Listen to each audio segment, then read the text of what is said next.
سلام علیکم، حالتون چطوره؟ امیدوارم حالتون خوب باشه. خیلی خوش اومدین به کانال یوتیوب من. قشنگ کمربندا رو ببندین، صف بشینین که میخوام ببرمتون یه جای باحال. اسمش Art of the Brick، یعنی هنر آجر، ولی هیچ ربطی به آجر نداره. یه جای خیلی باحاله که همه چیز با لگو ساخته شده. لایک و کامنت و سابسکرایب یادتون نره. مرسی.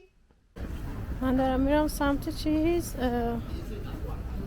همین اکزیبیشنه. یه منطقه اومدم که تا حالا نیومده بودم. واقعا خیلی کردم. مثلا همچین جاهایی هم داره مگه لندن؟ تو رو خدا ببین.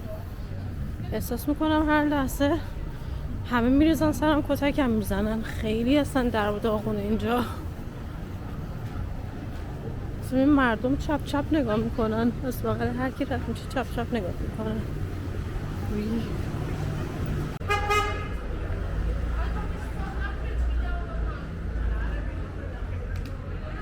خیابونو ببین آخه.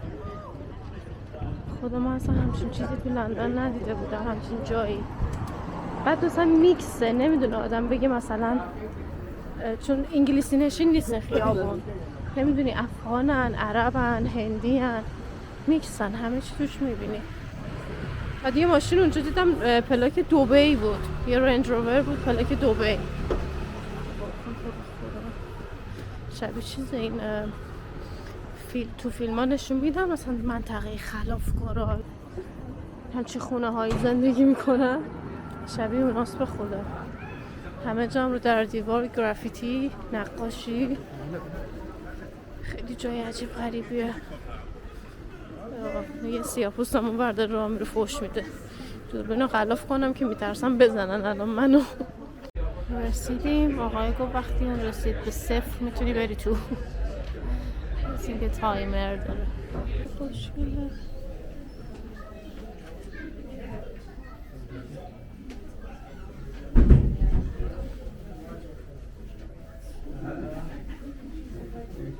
آقای گفت میتونین عکس و فیلم بگیریم ولی بهشون دست نزنیم. این مثلا کره زمینه.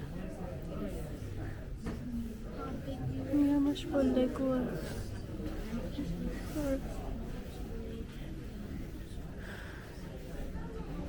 تایگر جرافی. این حاصل نور زیادی حاصل کارهای خاک برسری زرافه و ببره. What؟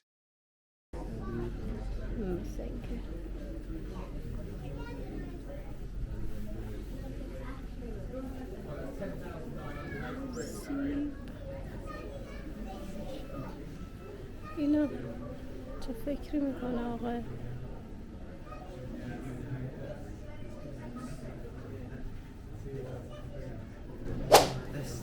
اینو مثل یه استخر درست کردنه که خانمه داره شنا میکنه.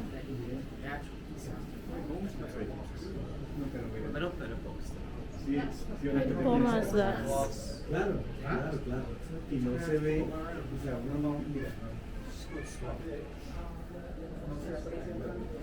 فضاش هم مثل استخره.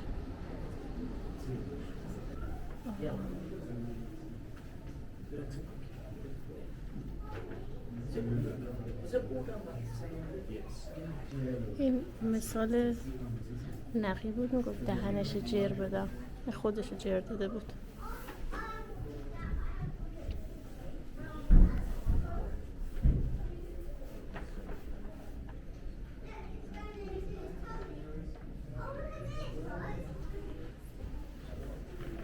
نرو.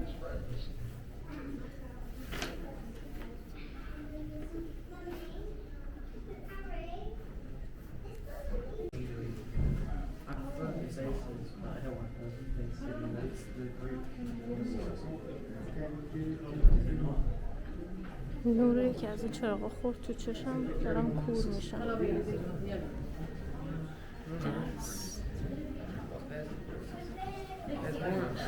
بزرگه ها. دست من هم دست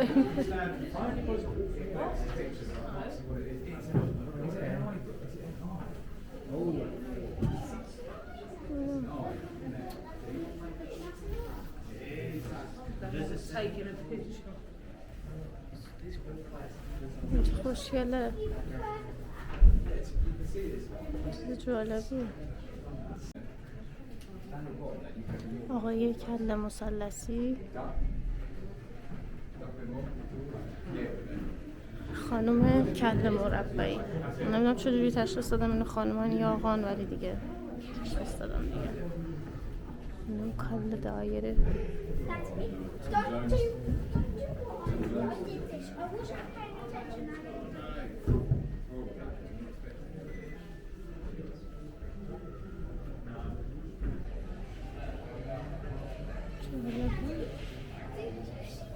این آقای کلش قاچ خورده.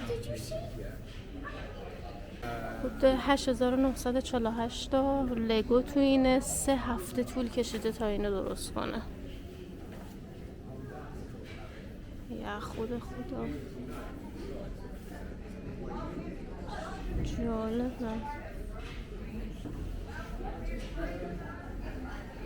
اینجا چه خوشگله.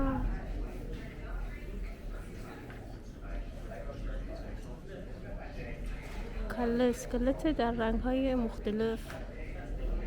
ببینیم چقدریم. 12444 تا لگو توشه. بعد اینکه چقدر طول کشیده درست کنه،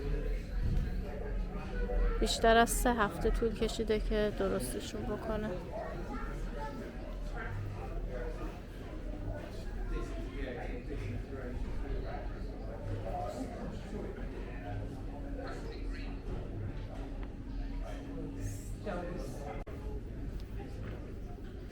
اینجا بالا یه آدمه که مثلا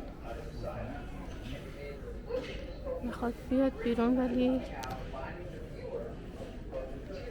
دستا گرفتنش. خیلی بزرگه، از منم گنده تره. 17356 قطعه لگو توشه. چه باحاله. داستانشو نوشته، میگه همیشه یه دستایی هستن که میخوان تو رو عقب نگه دارن. چالش زندگی اینه که قدرت تو برای فرار کردن از اونا پیدا بکنی و من این مجسمه رو درست کردم که به همه اونایی که میخواستن منو نگه دارن، عقب نگه دارن، نذارن پیشرفت کنم جواب بدم و اونایی که به من گفتن نه، تو صورتم گفتن نه. جالبه.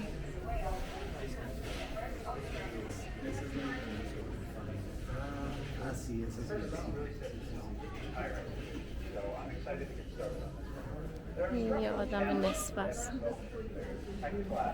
اینم خود آقا است که اینا رو درست کرده. اولش توضیح داد که اصلا هنر نخونده، رشتهش هنر نبوده، هیچ آموزشی ندیده در مورد هنر و خودش به صورت خودجوش تونسته اینا رو درست بکنه و یه دفعه استعدادش رو پیدا کرده.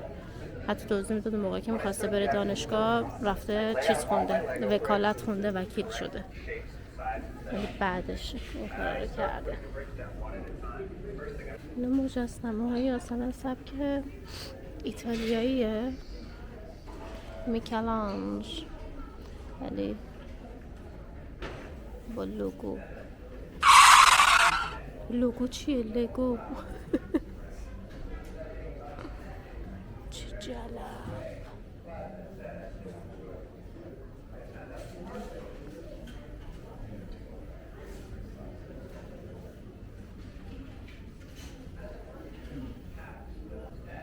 مونالیزا. چقدر نورپردازیشون بده. تابلوی یه آدم معروفه، اسکریم، نمیدونم. اینم که تابلوی ون گوگ اگه اشتباه نکنم، این با لگو درستش کرده. آره خودشه. چه خوشگله. ابره، چتر، هاپو. حتی اولش خود آقای هنرمندی که اینا درست کرده داشت حرف میزد، گفتش که بچه بوده عاشق این بوده که سگ داشته باشه، ولی چون خانواده‌اش براش نخریدن یه سگ با سایز واقعی با لگو خودش درست کرده بوده. نشون داد اونجا، احتمالاً تو نمایشگاه باشه بهتون نشون میدم. اینو چه خوشگله. لباسه. این خدایی کاری نداره دیگه، اینو منم بلدم درست کنم. ریله درخت. بریم به قشنگترین قسمتش. همشون اسکلت کله است.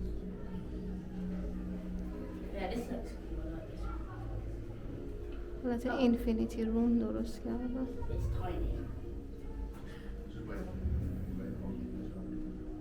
خیلی خوشگله.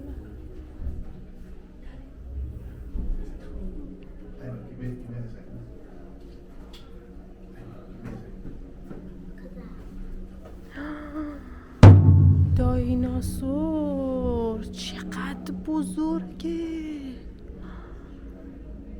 ببین خیلی بزرگه، اصلا باورم نمیشه. ببین 80,020 قطعه لگو تو این به کار رفته و اینکه خب اینم چقدر طول کشته تا اینو درست بکنه. کل تابستون رو طول کشیده تا اینو درست بکنه، تقریبا 3 ماه. خیلی بزرگی خدایی.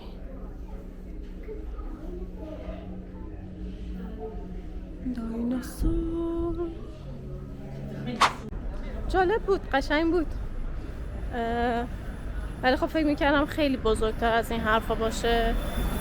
نرم زیر ماشین.